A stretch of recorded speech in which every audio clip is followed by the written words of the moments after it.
tarde. Eu sou o Volmer Rego, publisher da revista Escola Legal.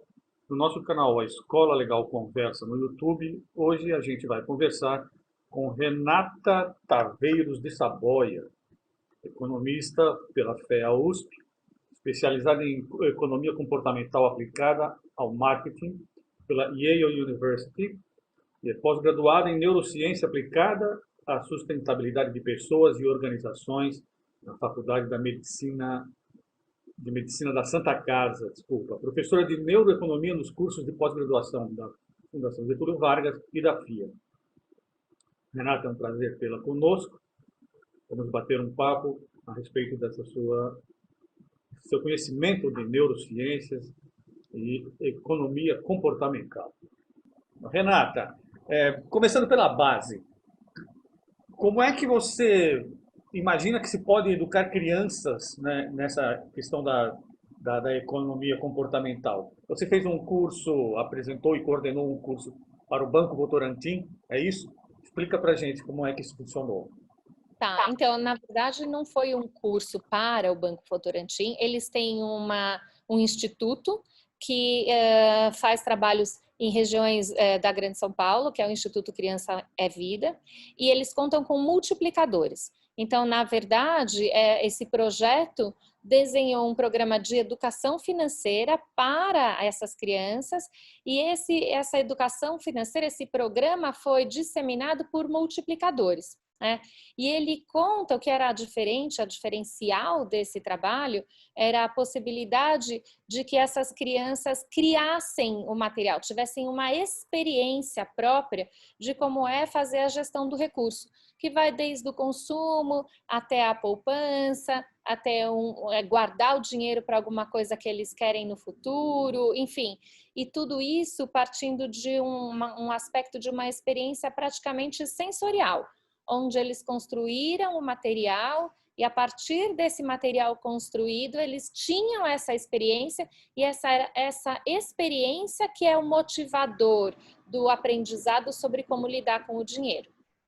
Certo, que interessante. Subindo um degrauzinho na escada, né, a gente chega para o adolescente, né, o jovem que está meio envolvido hoje com computadores, com as telas piscando, os celulares, informação super rápida. Como é que é a orientação nesse sentido para essa molecadinha? Para os adolescentes, o que a gente tem que fazer é justamente o inverso.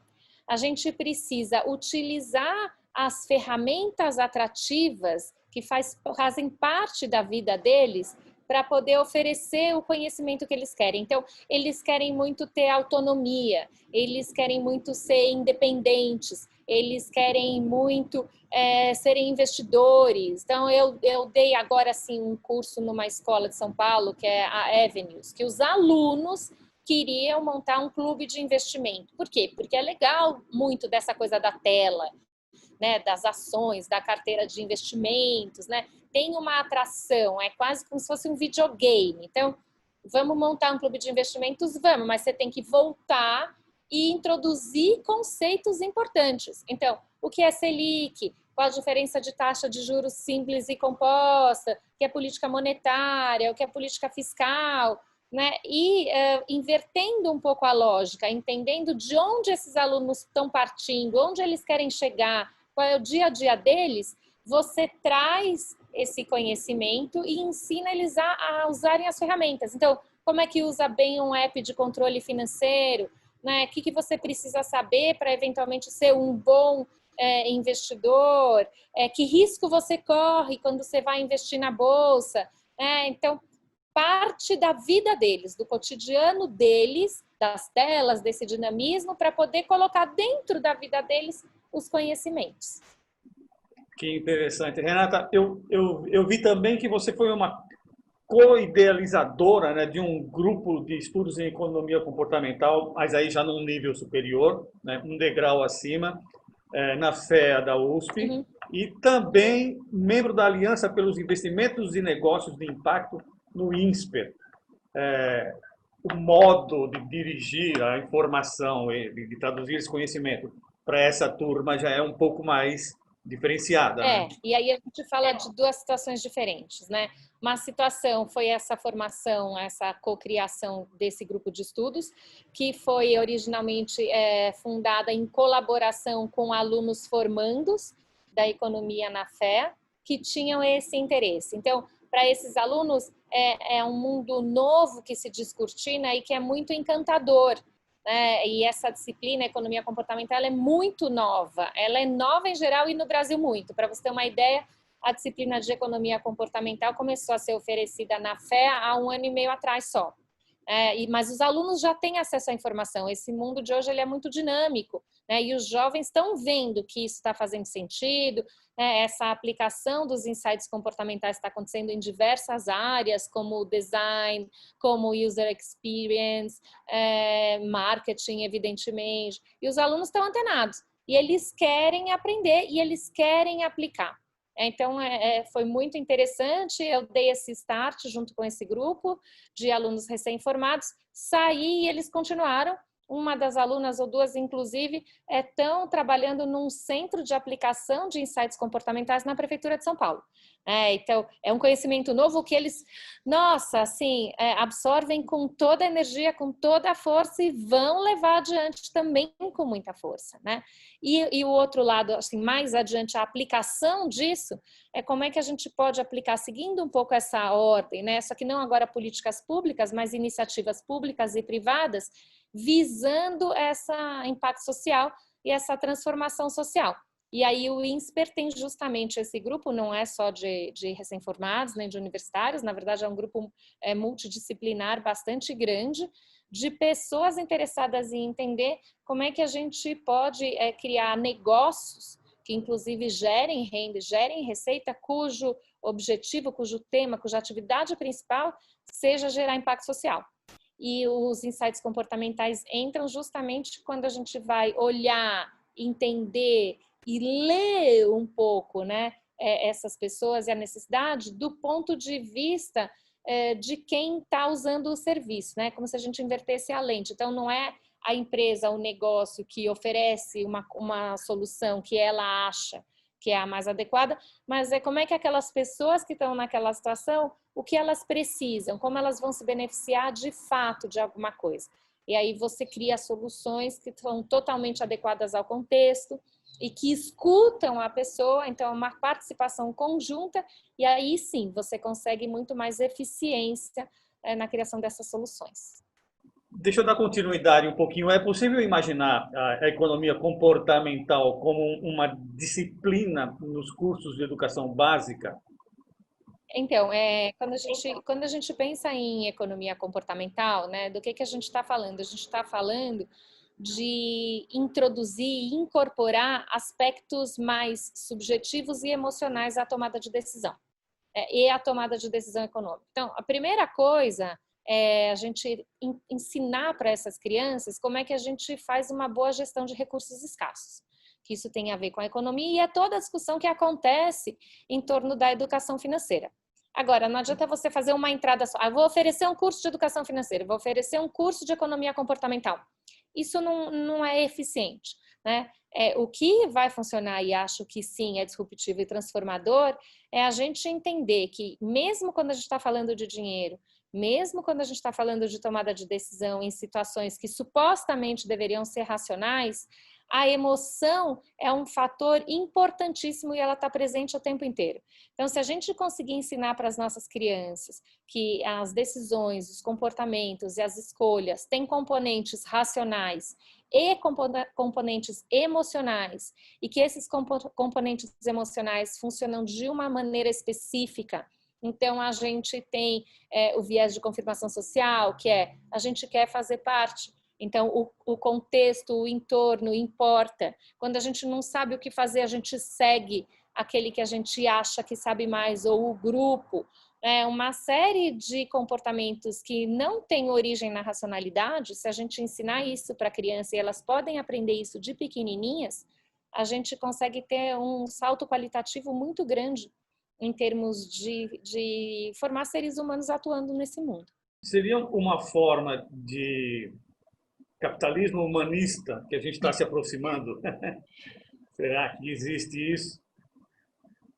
Eu acho que, não sei, assim, eu estudei economia, né? E uma das coisas que eu mais gostei na faculdade de economia, uma das disciplinas que mais me encantaram, na verdade, as disciplinas, né? Eram as disciplinas que justamente traziam o aspecto humano, que faz parte da disciplina econômica. Assim, eu fui aluna do Eduardo Janetti. É, é, Era incrível. E ele fala da humanidade, né? E hoje ele é um filósofo. Eu encontrei com ele recentemente no lançamento de um livro.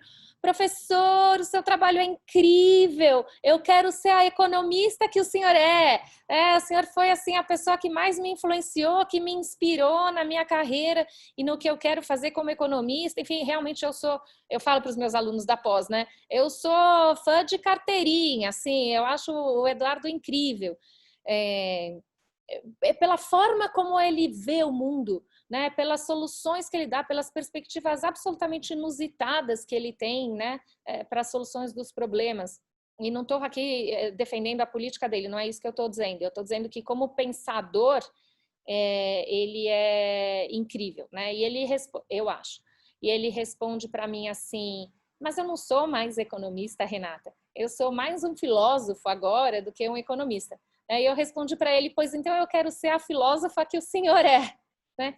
Por quê? Porque traz essa humanidade com muita clareza e com muita presença, né? O tempo todo quando a gente está discutindo economia e quando a gente está discutindo organização social. Então, uma das matérias lá era organização social do Brasil, econômica e social. Né? E essa interação entre a organização social, que depende dos indivíduos, que leva a uma economia, sempre foi uma coisa muito forte para mim. Então, do meu ponto de vista, a economia sempre foi humana. A questão está em como é que a gente divide a tomada de decisão. Como é que a gente elenca os atores, né, que vão tomar determinadas decisões? Serão decisões mais centralizadas ou serão decisões mais distribuídas, né? Quem tem mais habilidade, capacidade e possibilidade concreta de realizar que tipo de ação? Então, infraestrutura precisa de uma organização maior. Talvez esse tipo de decisão precise estar num órgão governamental, né? Mas talvez as decisões do mercado e da eficiência e da competição funcionem melhor realmente na iniciativa privada, né? Onde você deixa de lado privilégios e monopólios e etc. Né? Então, talvez esse sistema híbrido ainda capitalista, com toda a certeza humanista, possa contar com papéis adequados para diferentes atores. E entender quem concordaria. Pessoas que querem fazer parte desse novo momento de sustentabilidade, né, de comunhão, de um mundo comunitário maior, que estão interessadas e que compreendem que você trazer a melhora da condição de vida para o próximo melhora a sua também. Quando você muda o enfoque e vai olhar para as necessidades emocionais dessas pessoas e você apresenta isso para essas pessoas desta maneira, você tem gente sim que acha muito bacana, que fica muito feliz e satisfeito em investir sem que o retorno seja financeiro, porque vê valor no retorno diferente. Então, eu acho que se a gente conseguir traduzir e encontrar essa necessidade de participação que todos nós temos, essa ideia de que por que o viés de confirmação é muito importante? Porque a gente tem que fazer parte de uma sociedade. E quando a gente salienta isso e a economia comportamental tem essa possibilidade, a gente consegue encontrar esse sistema híbrido, né? Onde sim funcione o mercado, onde sim o governo seja o responsável por coisas muito importantes e grandes, como a infraestrutura, por exemplo, e que os agentes econômicos sejam parceiros e possam colaborar e, na verdade, serem os agentes fundamentais dessa distribuição de riqueza, sabendo o que é melhor para todo mundo. Então, eu acho que a gente consegue, de alguma forma, sair dessa dicotomia. E a gente está um pouco nesse caminho, na minha perspectiva, né? E essa pandemia, com todas as confusões, com a gente não saber com certeza o que vai dar, ninguém pode prever qual será esse novo normal, ninguém tem a menor ideia do que vai ser. Mas tem uma transformação, mesmo que pequena, que é o olhar para o outro. Ah, vai persistir? A gente não sabe, mas de alguma forma isso aconteceu e não tinha acontecido antes, né? Então, abre-se uma porta. Tá certo. Será que isso chega lá em cima, nos ministérios da economia, nos centros decisórios de poder? Você acredita nisso?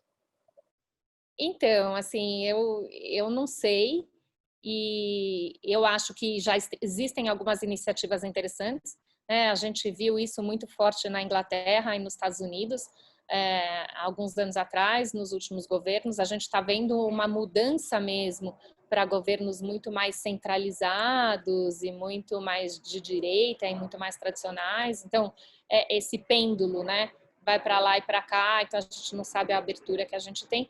Mas eu acho que, de maneira geral, as pessoas estão mais atentas e as pessoas estão mais, em geral, né, conhecendo um pouco mais. E acho que um pouco do meu trabalho, né, um pouco do que me motiva e o que me motivou a ir para essa área e a falar, e a dar aula, e a fazer palestra, né, e a pensar educação financeira em todas essas vertentes que a gente conversou, um grande motivador para mim é que com isso tudo a gente seja capaz de formar cidadãos mais capazes de fazer melhores escolhas em prol do todo, né? Então, acho que aqui no Brasil, principalmente, o que falta é a formação de um cidadão, né? Quem é o cidadão brasileiro? A gente não tem essa pessoa, né? A gente não tem essa formação. Que antes lá tinha a tal da educação moral e cívica, né? Que era essa tentativa, né?